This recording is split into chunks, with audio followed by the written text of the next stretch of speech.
आणि आरक्षण आणि संविधान अभ्यासक हरिभाऊ राठौर साहेब, हमारे मार्गदर्शक आणि मोटे भाई, हमारे माजी राष्ट्रीय अध्यक्ष आणि सध्या मानवाध्यक्ष राजू नाईक साहेब, हमारे ज्येष्ठ बंधू आणि मार्गदर्शक राजेश बिहार राठौर, मिलिंद पवार साहेब, दयाराम जी, सुखलाल जी, मारुति बिहार, सुरेश मित्र, डॉक्टर वेंकटेश, मदन बिहार, अरुण हमारे मित्र, सुनील सदा साहेब, उद्धव पवार साहेब, सोबत बिजू धन्यवाद।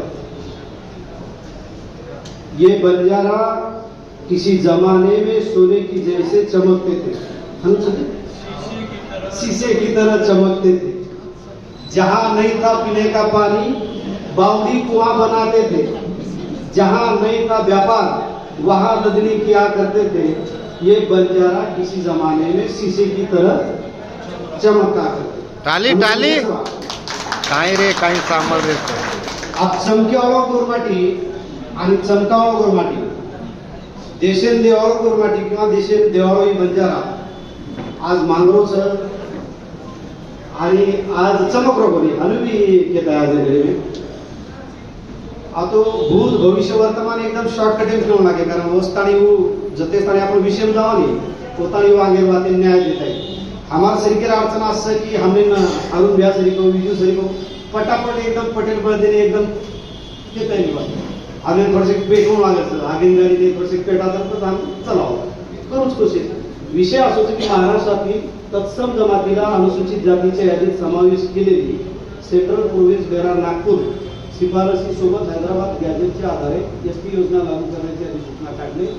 वसंतराव नाईक आणि न्यायमूर्ती बाकाजी इतर आयोगाच्या शिफारसी संविधानाच्या अनुच्छेद 342 नुसार आरक्षणाची टक्केवारी टाकून समावेश करणारी एसटीची शिफारस करली। आप थोड़े से विषय कंफ्यूज भी है, पण आपण केसच कंफ्यूज आहे नाही का कंफ्यूज तो आपण भूतकाळ वेगळे येते आज वर्तमाने में नाळीचा आणि आपलं भविष्य काही मानांची केली। आणि आज एक जो कम्युनिटी जी जगे में गोरमाटी किया बंजारा किया जे केस स्टडी असं की डिटेक्ट तो हो चुकी है कैंसर है मनोज कर पण डॉक्टर इंजेक्शन दे रहे मलेरिया रो जॉन्डिस रो अशी नळी म्हणजे ऊपर इलाज काही नळी तो मग थोड़े से प्री हिस्ट्री की हुई है बारे। एक तो साधारणतः 3000 साल पहले दर्शक जर तम सीरियसली सांभळे तो मने भी वाटे की बा सांभाळे कारण मग मुंडी जे रचे नहीं मुंडी मुंडाक बोलतो रू जेरकल मातो चनी वर मुंडाक बोलतो रू मुंडी वाले लोक मन बिल्कुल व्हॅल्यू छे मन पब्लिक के बोलेपेक्षा माथेवाळा लोक मुंडाक बोलून कर वाटत मला वाटतं से माथेवाळाचं अनुसंधान तो आपण एक साधारणतः 3000 साल पहिले आपण एकदा घळे ते करण संदर्भ आवाज आपले साकी साखर केळा वाटे में